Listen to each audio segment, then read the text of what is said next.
Hello everyone, welcome again. आज की video में हम गबन उपन्यास का पार्ट 3 पढ़ने जा रहे हैं, जिसमें आप अध्याय 27 से लेकर अध्याय 39 तक की कहानी को समझेंगे। इससे पहले की वीडियो में मैंने इस कहानी के आधे भाग को पार्ट 1 और पार्ट 2 में प्रस्तुत किया था और बाकी का आधा भाग आप पार्ट 3 और पार्ट 4 में पढ़ेंगे। कहानी का ये भाग आपको तभी समझ में आएगा जब आपने इसके पहले के दोनों पार्ट्स को देखा है। अगर आपने इसके पहले की कहानी को नहीं समझा है तो आप इस उपन्यास के प्लेलिस्ट पर जाकर इसे देख सकते हैं और इसका लिंक भी मैंने डिस्क्रिप्शन में दे रखा है। तो चलिए स्टार्ट करते हैं गबन उपन्यास का पार्ट 3। अध्याय 27। कई दिनों के बाद एक दिन करीब 8 बजे रमानाथ पुस्तकालय से लौट रहा था। तभी रास्ते में कुछ युवक शतरंज के एक नक्शे के बारे में बातचीत कर रहे थे, जो कि हिंदी के एक दैनिक पत्र में छपा था। उसे हल करने वाले को 50 रुपये इनाम रखा गया था। यह भी पता चला कि बहुत से लोगों ने उस नक्शे को हल करने की कोशिश की, लेकिन कामयाब ना हुए। रमा उन युवकों से नक्शा देखने का आग्रह करता है। नक्शा देखकर रमा एक कागज़ पर उसकी नकल उतार लेता है और पूछता है कि जवाब किसके पास भेजना होगा। तो उसे एक युवक बताता है कि जवाब प्रजा मित्र के पत्र के संपादक के पास भेजना है। घर जाकर रमा नक्शे पर काफी दिमाग लगाता है। वो सोचता है कि ऐसा नक्शा उसने पहले भी कहीं देखा है। काफी सोचने के बाद उसे याद आता है कि ऐसा ही नक्शा राजा साहब ने उसे दिया था। फिर उसे एक एक करके सारी चाल याद आ जाती है और क्षण भर में वो उस नक्शे को हल कर लेता है। रमा देवी दीन के पास जाकर उससे प्रजामित्र अखबार के दफ्तर का पता पूछता है और उसे वहां जाने के लिए कहता है। देवी दीन के पूछने पर वो उसे बताता है कि इस पत्र में शतरंज का एक नक्शा छपा था, जिस पर 50 रुपये इनाम थे और उसने उसे हल कर लिया है। अगर उसके द्वारा सुझाया गया हल समाचार पत्र में छप जाए तो वो इनाम के पैसे उसे मिल जाएंगे। रमानाथ वहां पर खुद जाना उचित नहीं समझता, क्योंकि वहां पर पुलिस का भी आना जाना रहता है। अतः वह देवी दीन को वहां जाने के लिए कहता है। देवी दीन पहले तो वहां जाने से मना करता है, क्योंकि उसने जग्गो को वचन दिया था कि वो कभी भी स्वदेश विदेश के झगड़े में नहीं पड़ेगा और ना ही कभी अखबार के दफ्तर में जाएगा। लेकिन फिर भी रमानाथ के खातिर वो वहां जाने के लिए तैयार हो जाता है। देवी दीन के जाने के आधे घंटे बाद जग्गो आती है और देवी दीन को वहां ना पाकर सोचती है कि वो कहीं नशा करने चला गया होगा। जग्गो पहली बार रमानाथ से अपने दिल का हाल कहती है। रमा को भी एहसास होता है कि जग्गो, जिसे वो बहुत कठोर समझता था, वास्तव में उसका दिल कितना कोमल है और स्नेह से भरा हुआ है। जग्गो के मन में भी रमा के प्रति माता के जैसा प्रेम उमड़ने लगता है। इतने में देवी दीन आ जाता है। जग्गो उससे पूछती है कि वो कहाँ गया था। देवी दीन उसके सामने बहाने नहीं बना पाता और सब कुछ सच सच बता देता है। वह इनाम के 50 रुपये का लिफाफा रमानाथ को देता है। जग्गू रमानाथ से कहती है कि वह उससे 50 रुपये और ले ले और एक चाय की दुकान खोल ले। रमानाथ का मन बहुत ही प्रसन्न होता है। वो जग्गू और देवी दीन को अपने माता पिता के समान समझने लगता है और जग्गू से कहता है कि अब से वह उसी के हाथ का बना खाना खाएगा। ये सुनकर जग्गू का मन आनंदित हो उठता है। यहीं पर अध्याय 27 खत्म होता है। अध्याय 28। जब से रमानाथ चला गया था, रतन जालपा की मदद करती रहती थी। वो जालपा की बहुत चिंता करती। वो अक्सर उसके घर चली जाया करती थी और अक्सर कुछ न कुछ सौगात लेकर जाती थी। एक दिन रतन जालपा के घर आती है। उसका चेहरा उतरा हुआ था और उसकी आंखें भारी हो गई थी। जालपा के पूछने पर वो बताती है कि वकील साहब को दमे की शिकायत है। जाड़े में उनका कष्ट और भी ज्यादा बढ़ जाता है। बहुत उपचार के बाद भी उनकी बीमारी ठीक नहीं हो रही है। अतः रतन उन्हें कलकत्ते ले जाकर एक नामी वैद्य के पास उपचार कराने के लिए सोच रही है। वो जालपा से ये भी कहती है कि जब तक उनकी बीमारी ठीक नहीं हो जाएगी, शायद वो तब तक वापस नहीं आ पाएगी। जालपा रतन को वहाँ पर रमानाथ का पता लगाने के लिए कहती है। फिर वो रतन के बारे में सोचती है कि अगर उसके पति को कुछ हो जाएगा तो रतन का क्या होगा। उनकी बीमारी के ठीक होने की कोई संभावना भी नहीं थी। अतः उसे रतन का भविष्य अंधकार में दिखाई देता है और उसे एहसास होता है कि रतन उससे भी ज़्यादा अभागिन है। यहीं पर अध्याय 28 खत्म होता है और हम चलते हैं अध्याय 29 की ओर। कलकत्ता में वकील साहब के रहने का इंतजाम पहले से ही हो गया था। रतन ने घर के पुराने नौकरों में से महाराज और टीमल मल्लाह को भी साथ में ले लिया था। कुछ दिनों तक वकील साहब की सेहत बहुत खराब थी, लेकिन दवा होने से थोड़ा बहुत सुधार दिखाई देने लगा था। रतन रात दिन उनकी सेवा करती रहती। वकील साहब अपनी हालत को रतन से छिपाते। जब भी वह उनकी तबीयत के बारे में पूछती तो वो कहते कि पहले से बहुत बेहतर है। रतन उनकी बातों को सही समझने लगी। एक दिन वकील साहब रतन को कहते हैं कि वो शाम को थोड़ा बाहर घूम आया करे। फिर वह उसे रमानाथ के बारे में पता लगाने के लिए कहते हैं। वकील साहब उसे बार बार विश्वास दिलाने की कोशिश करते हैं कि उनकी तबीयत अच्छी हो रही है, लेकिन रतन को उनके चेहरे पर स्वस्थ होने का कोई भी लक्षण नहीं नजर आता। वकील साहब के बार बार बोलने पर रतन ना चाहते हुए भी चली जाती है। रतन के चले जाने पर वकील साहब टीमल से अपना हाल बताते हैं कि उन्हें अपनी हालत में कोई सुधार होता हुआ नहीं लग रहा है और ना ही कविराज की दवाइयों का कोई असर होता नजर आ रहा है। वकील साहब किसी अच्छे वकील को बुलाकर अपनी वसीयत लिखने के लिए सोचते हैं। तभी रतन वापस आ जाती है और बताती है कि रमानाथ का कहीं कोई पता नहीं चला। वकील साहब रतन को वसीयत लिखने की बात बताते हैं तो रतन को एक बड़ा झटका लगता है। उसे संदेह होता है कि वकील साहब अपनी हालत छिपा रहे हैं और उनकी तबीयत दिन पे दिन खराब होती जा रही है। रतन अपने कमरे में जाती है और जालपा को एक पत्र लिखती है और उसे बताती है कि वकील साहब की हालत दिन पे दिन बिगड़ती जा रही है और उसका दिल बहुत ज़्यादा घबरा रहा है। भगवान जाने अब उसका आगे क्या होगा। वो उसे ये भी बताती है कि रमानाथ को उसने बहुत ढूंढने की कोशिश की लेकिन वो उसे नहीं मिला। पत्र लिखने के बाद रतन बरामदे में आती है। उसी समय वकील साहब की सांसें जोर जोर से चलने लगती हैं। यहीं पर खत्म होता है अध्याय 29। अध्याय 30। रात के 3 बज चुके थे तभी वकील साहब की उल्टी सांसें चलने लगती है। रतन चौंक कर उठ जाती है और टीमल और महाराज को आवाज़ देती है और वो महाराज से कहती है कि वो कविराज को बुलाकर लेकर आए। महाराज तुरंत चला जाता है। रतन स्टोव जलाकर रुई के गालों से वकील साहब की छाती सेकती है। थोड़ा आराम मिलने पर वकील साहब रतन से कहते हैं कि मैंने तुम्हारा जीवन बर्बाद कर दिया, मेरी वजह से तुम्हें बहुत तकलीफ हुई, मुझे क्षमा कर देना। ये उनके अंतिम शब्द थे जो वकील साहब के मुंह से निकले थे। रतन अफसोस करती है कि 8 सालों में उसने अपने पति को कोई सुख नहीं दिया। वो सारा दिन काम में लगे रहते थे और वो पार्क, सिनेमा तथा बाजारों में मटर गश्ती करती थी। कभी भी उसने वकील साहब के साथ बैठकर बातें करने की कोशिश ही नहीं की। बड़ी देर तक बैठकर वो खुद को कोसती है कि उसने अपने पति के प्रति अपने कर्तव्यों का निर्वाह क्यों नहीं किया। उसकी अंतरात्मा उसे धिक्कारती है। वकील साहब का शरीर प्राणहीन हो जाता है। टीमल आचमनी में गंगा जल लेकर उनके मुंह में डालता है। रतन और टीमल वकील साहब के शव को नीचे उतारते हैं। रतन जमीन पर बैठकर रोने लगती है। इतने में कविराज आ जाते हैं लेकिन अब सब कुछ खत्म हो चुका था। यहीं पर अध्याय 30 खत्म होता है। अध्याय 31। उसी दिन लाश को काशी लाया गया और वहीं पर वकील साहब के एक भतीजे ने उनका अंतिम संस्कार किया। जालपा अब सारा दिन रतन के साथ रहती थी। रतन अपने पति को याद करके घंटों रोते रहती थी। उसे अफसोस होता था कि उसने अपने पत्नी धर्म का पालन नहीं किया। श्राद्ध के दिन उसने अपने सारे वस्त्र और आभूषण दान कर दिए। उसके हृदय से कठोरता के भाव पूरी तरह से खत्म हो चुके थे। चाहे जितना भी बड़ा नुकसान हो जाए उसे गुस्सा बिल्कुल भी नहीं आता था। वकील साहब के भतीजे का नाम मणिभूषण था। वो बड़ा ही मिलनसार, हंसमुख और कार्यकुशल था। वो वकील साहब के जान पहचान के वकीलों और रईसों से मेलजोल बढ़ाने लगा और बैंक का लेन देन अपने नाम से शुरू कर दिया। उसने वकील साहब के बैंक में जमा पैसे पर कब्जा कर लिया और फिर मकानों के किराए भी वसूल करने लगा। गांव की तहसील भी खुद ही शुरू कर दी। टीमल मल्लाह को उसने काम से निकाल दिया और महाराज को भांग पिलाकर अपने साथ मिला लिया। एक दिन मणिभूषण ने रतन से कहा कि बंगले को बेचकर उसके साथ घर चले और रतन से वकील साहब की वसीयत के बारे में पूछा। रतन उसे बताती है कि वकील साहब ने कोई वसीयत नहीं लिखी है। इस पर मणिभूषण रतन को बहकाकर उसे वकील साहब की कमाई को दान करने, संस्कृत की पाठशाला खोलने और बाकी बचे पैसों को बैंक में जमा करने के लिए कहता है। वह उसे मोटर भी बेचने के लिए कहता है। रतन उसके बहकावे में आकर राजी हो जाती है क्योंकि वह एक ऐसी स्थिति में थी जहां उसकी अपनी सारी सोचने समझने की शक्ति खत्म हो गई थी। वह मणिभूषण को अपना शुभचिंतक समझने लगी। यहीं पर खत्म होता है अध्याय 31। अध्याय 32। षोडशी के बाद जालपा ने रतन के घर आना जाना कम कर दिया क्योंकि मुंशी दयानाथ को बुखार आने लगा था और उनकी देखरेख में ही उसका समय बीत जाता था। दयानाथ चाहते थे कि सभी लोग उसके आसपास ही रहें। एक दिन जालपा मुंशी जी के कमरे में पड़ी फाइलों को उलट पलट रही थी तो उसे एक पुराने पत्र में शतरंज का एक नक्शा मिला जिसे हल करने वाले को इनाम भी रखा गया था।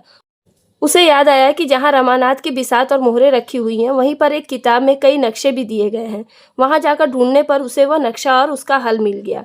जालपा के मन में विचार आया कि अगर वह इस नक्शे को किसी पत्र में छपवा दे और उस पर कुछ इनाम रख दे तो शायद हो सकता है कि रमानाथ की नज़र उस पर पड़ जाए। नक्शा उतना भी आसान नहीं था कि उसे कोई भी हल कर सके। हो सकता है उसे हल करने वालों में रमानाथ का भी नाम हो। इसी सब के कारण जालपा रतन से मिलने ना जा सकी। जालपा के ना आने पर रतन उससे मिलने उसके घर जाती है। जालपा उसे मुंशी दयानाथ की तबीयत के बारे में बताती है। रतन जालपा को बताती है कि मणिभूषण बंगले को बेचकर उसे अपने साथ ले जाना चाहता है। जालपा रतन को ऐसा करने से मना करती है और उससे वादा लेती है कि वह उसे कभी छोड़कर नहीं जाएगी। रतन फर्श पर पड़े नक्शे को देखकर जालपा से उसके बारे में पूछती है। जालपा उसे सारी बात बता देती है। वह जालपा को उस नक्शे पर 50 रुपये इनाम रखने के लिए कहती है। जालपा पूछती है कि वह किस समाचार पत्र को खत लिखे तो रतन उसे प्रजामित्र के अखबार के कार्यालय में पत्र लिखने के लिए कहती है। रतन बाहर निकलती है तो रामेश्वरी को चक्की में गेहूं पीसते देखती है और जिद करती है कि वो खुद ही गेहूं पीसेगी। रामेश्वरी के मना करने पर भी वो नहीं मानती और गेहूं पीसती है। जालपा भी उसके पास बैठ जाती है और दोनों जात का एक गीत गाने लगती हैं, जिनके बोल थे, मोहे जोगिन बना के कहाँ गए रे जोगिया। यहीं पर खत्म होता है अध्याय 32। अध्याय 33। इधर रमानाथ चाय की दुकान खोल लेता है, लेकिन वह दुकान केवल रात को ही खुलती थी। फिर भी बिक्री अच्छी हो जाती थी। रुपए हाथ में आते ही रमानाथ की भोग लालसा बढ़ने लगती है। वो सैर सपाटे और सिनेमा देखने के लिए निकलने लगता है। साथ ही वो देवीदीन और जग्गो की जरूरतों का भी ख्याल रखने लगता है। जग्गो भी उसे बेटे की तरह ही मानने लगती है। एक दिन मनोरमा थिएटर में राधे श्याम का कोई नया ड्रामा होने वाला था। रमा भी उसे देखने के लिए उत्सुक हो उठा। रमा ड्रामा देखकर रात के 10 बजे सड़क पर लौट रहा था। तभी उसे डर लगने लगा कि कहीं कोई खुफिया पुलिस वाला उसे देखकर पहचान ना ले। वह थोड़ी ही दूर चला था, तभी उसे 3 कांस्टेबल आते दिखाई दिए। रमानाथ सड़क छोड़कर पटरी पर चलने लगा। तीनों उसकी ओर ही देख रहे थे। रमा को लगा कि उन्होंने उसे पहचान लिया है और अब वह उनकी नजरों से नहीं बच सकता। रमानाथ के व्यवहार को देखकर कांस्टेबलों को रमानाथ पर शक होने लगा कि जरूर वह कोई चोर है। अतः वह उसके करीब आ गए और उसका नाम पता पूछने लगे। रमानाथ ने अपना नाम हीरालाल और घर शाहजहांपुर बताया। फिर उन्होंने मोहल्ला पूछा तो वो कुछ न बता पाया। सिपाहियों ने संदेह के आधार पर रमानाथ को गिरफ्तार कर लिया और पुलिस स्टेशन ले जाने लगे। जब देवीदीन ने यह देखा तो पुलिस वालों से कहा कि वह कोई अपराधी नहीं है, बल्कि उनका मेहमान है और वह उनसे प्रयाग में मिला था। उनके बार बार पूछने पर देवीदीन उसका नाम रमानाथ बता देता है। अब उन सिपाहियों का शक और भी ज्यादा मजबूत हो जाता है, क्योंकि रमानाथ ने अपना नाम और पता दोनों ही गलत बताया था। रमानाथ को भी अब बचने का कोई रास्ता नजर नहीं आता और वह उन सिपाहियों के साथ थाने चले जाने में ही भलाई समझता है। आज तक उसे इतनी शर्मिंदगी का सामना कभी भी नहीं करना पड़ा था जितना कि वो आज कर रहा था। यहीं पे खत्म होता है अध्याय 33। अध्याय 34। पुलिस स्टेशन में दरोगा तथा अन्य पुलिसकर्मी चर्चा कर रहे थे कि उन्हें एक मुकदमे में गवाही देने के लिए एक अच्छे और पढ़े लिखे आदमी की जरूरत है, क्योंकि पुलिस वालों ने देशभक्त क्रांतियों पर झूठा मुकदमा चला रखा था और उन्हें एक ऐसे व्यक्ति की जरूरत थी जो उनके खिलाफ झूठी गवाही दे। लेकिन इस काम के लिए कोई भी तैयार नहीं था। तभी कांस्टेबल रमानाथ को पकड़कर लेकर आते हैं और बताते हैं कि उन्होंने इसे संदेह पर पकड़ा है और उसने अपना नाम और पता दोनों ही गलत बताया है।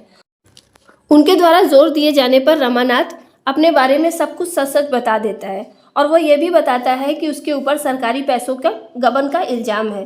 पुलिस वाले टेलीफोन से इलाहाबाद पुलिस और म्यूनिसिपैलिटी के दफ्तर में बात करते हैं तो उन्हें पता चलता है कि रमानाथ ने कोई गबन नहीं किया, सिर्फ उसने मिजान लगाने में गलती की थी, इसलिए डर कर भागा है। सारे सरकारी पैसे भी जमा कर दिए गए थे। पुलिस वाले चाहते थे कि रमानाथ उन देशभक्त क्रांतिकारियों के खिलाफ अदालत में गवाही दे जिन पर उन्होंने झूठा मुकदमा चला रखा था, और इसके बदले में वे उसकी सजा माफ करवाने तथा किसी अच्छी जगह में काम दिलाने का वादा करते हैं। रमानाथ पहले तो झूठी शहादत देने के लिए तैयार नहीं हुआ, लेकिन जब पुलिस वालों ने उसे विश्वास दिलाया कि किसी बेगुनाह को सजा नहीं दी जाएगी और ऐसा करने से वो सजा से भी बच जाएगा और उसकी ज़िंदगी खराब नहीं होगी, तो ये सब सुनकर रमानाथ झूठी शहादत देने के लिए तैयार हो गया। पुलिस वालों ने रमानाथ को यह बात पता न लगने दी कि उस पर कोई मुकदमा नहीं चलाया जा रहा है, नहीं तो वो शहादत देने से मना कर देता। देवीदीन और जग्गू रमानाथ को छुड़ाने का प्रयास करते हैं, लेकिन पुलिस वाले उसे नहीं छोड़ते। रमानाथ उन्हें विश्वास दिलाता है कि उसे जेल न जाना होगा, केवल एक मुकदमे में शहादत देनी होगी और उसके बाद पुलिस उसे छोड़ देगी और फिर उसे कोई अच्छी नौकरी भी मिल जाएगी। देवीदीन और जग्गू निराश होकर चले जाते हैं। अब अध्याय 35। जालपा ने जो शतरंज का नक्शा प्रजामित्र अखबार में छपवाया था उसे रमानाथ ने ही हल किया, जैसा कि जालपा ने सोचा था। जालपा के पास प्रजामित्र के कार्यालय का पत्र पहुंचा तो उसे पढ़कर वो रो पड़ी। अपने उपाय की सफलता ने उसे भावुक कर दिया था। अभी तक तो वो खुद को दोषी समझती थी, लेकिन अब वो रमानाथ को दोषी समझने लगी कि वो कितना कठोर है जो उसे इस तरह से छोड़कर चला गया। तभी रमेश बाबू आते हैं और बताते हैं कि रमानाथ कलकत्ते में ही है। एक पुलिस इंक्वायरी से उन्हें ये बात पता चली है। जालपा उन्हें बताती है कि उसे ये बात पहले ही पता चल गई है और फिर वह उन्हें अपनी तरकीब बताती है जिसके माध्यम से उसने रमानाथ का पता लगाया था। जब रतन को ये बात पता चलती है तो वो जालपा को गोपी के साथ कलकत्ता जाने का सुझाव देती है। जालपा गोपी के साथ कलकत्ता चली जाती है। यहीं पे खत्म होता है अध्याय 35। अध्याय 36। जालपा कलकत्ता पहुंचकर प्रजामित्र के कार्यालय में जाकर रमानाथ का पता लगाती है और इस प्रकार वो देवीदीन के घर पहुंच जाती है। देवीदीन के घर आकर जालपा को पता चलता है कि सजा से बचने के लिए रमानाथ एक झूठे मुकदमे में देशभक्त क्रांतिकारियों के खिलाफ झूठी शहादत देने के लिए तैयार हो गया है। ये सुनकर जालपा को बहुत दुख होता है। जालपा देवीदीन और जग्गू को बताती है कि उनके ऊपर कोई गबन का मुकदमा है ही नहीं, क्योंकि वे पैसे उसी वक्त जमा कर दिए गए थे। देवीदीन को लगता है कि अगर रमानाथ को ये बात पता चल जाएगी तो वो सरकारी गवाह बनने से इनकार कर देगा। जालपा देवीदीन के साथ उस बंगले पर जाती है जहाँ रमानाथ रह रहा था। वह सोचती है कि जैसे भी हो सके वो रमानाथ को सब कुछ सच सच बता देगी और उसे यह महापाप करने से रोक लेगी। लेकिन जब वो बंगले पर पहुंचती है तो उसे पता चलता है कि रमानाथ तो वहाँ पर है ही नहीं। वह उस स्थान को देखने गया है जहाँ पर वारदात हुई थी और वो वहाँ से 15 से 20 दिनों बाद ही वापस लौटेगा। यहीं पे खत्म होता है अध्याय 36। अध्याय 37। 1 महीने बीत गए थे। गोपी भी घर जाने की जिद करने लगा था, अतः जालपा ने उसे घर भेज दिया। एक शाम जालपा खिड़की पर खड़ी थी, तभी उसने एक मोटर में रमानाथ को जाते हुए देखा। उसे देखकर वो उत्तेजित हो उठी। वह नीचे आती है और देवीदीन से पूछती है तो उसे पता चलता है कि रमानाथ वापस आ गया है और कल ही मुकदमा पेश किया जाएगा जिसमें रमानाथ को गवाही देनी होगी। जालपा ने सोचा कि तब तो जो कुछ भी करना होगा उसी दिन करना होगा। वह उससे मिलकर उसे सब कुछ बताकर झूठी गवाही देने से रोकने का निश्चय करती है। यहीं पे खत्म होता है अध्याय 37। अध्याय 38। रमानाथ जो पुलिस के डर से कभी बाहर नहीं निकलता था, अब वो राजसी भोग विलास में डूबा हुआ था और रईसों की तरह ही जीवन जी रहा था। उसे इस बात का बिल्कुल भी ख्याल ना रहा कि उसके हाथों कितने ही बेगुनाहों का खून होने वाला था। पुलिस वालों के साथ मोटर से आते हुए उसने देवीदीन की खिड़की पर जालपा को देख लिया था और पहचान भी लिया था। वो जालपा से मिलना चाहता था, लेकिन इंस्पेक्टर ने गाड़ी नहीं रोकी। बंगले पर जाकर वो सोचता है कि वो जालपा से कैसे मिले। तभी वो देखता है कि तार के बाहर पेड़ की आड़ में कोई छिपा हुआ है। मोटर की रोशनी में उसने देखा तो वहां पर जालपा थी। जालपा ने बड़ी ही चालाकी से रमानाथ की ओर एक पत्र फेंका और फिर वो चली गई। रमानाथ ने पत्र उठाया और उसे पढ़ा। उसमें जालपा ने सारी सच्चाई लिख दी थी, जिससे रमानाथ को पता चल गया कि वो बेगुनाह है। पत्र पढ़कर रमानाथ बड़ी ही मुश्किल से बंगले से भागकर देवीदीन के घर आता है और वहाँ जालपा से मिलता है। वहाँ पर आकर उसे पता चलता है कि किस तरह से जालपा कलकत्ते पहुँची। जालपा भी रमानाथ से मिलकर बहुत खुश होती है। यहीं पे खत्म होता है अध्याय 38। अध्याय 39। रमानाथ और जालपा 6 महीने के बाद एक दूसरे से मिलते हैं और दोनों एक दूसरे को अपने 6 महीने में होने वाली घटनाओं की कहानी सुनाते हैं। रमानाथ खूब बढ़ा चढ़ाकर अपने कष्ट बताता है, लेकिन जालपा अपने कष्टों का जिक्र तक नहीं होने देती। फिर जालपा रमानाथ को समझाती है कि वो अदालत में अपना बयान बदल दे। पहले तो वो राजी नहीं होता है, लेकिन जालपा के बहुत समझाने पर वो राजी हो जाता है। फिर वे दोनों ढेर सारी बातें करते हैं। जालपा उसे बताती है कि उसने रुपए कैसे चुकाए, उसके परिवार में सब कैसे हैं, रतन के साथ क्या क्या हुआ। रमानाथ निश्चय करता है कि घर वापस चलकर अपनी ज़िंदगी एक नए सिरे से शुरू करेगा। तो यहीं पर गबन उपन्यास का पार्ट 3 भी खत्म होता है। इसके आगे की कहानी को हम अगले वीडियो में समझेंगे। वीडियो आपको कैसी लगी ये मुझे कमेंट करके बताएं और वीडियो अच्छी लगी हो तो इसे लाइक कीजिएगा, साथ ही साथ अपने दोस्तों को शेयर कीजिएगा। Thank you for watching.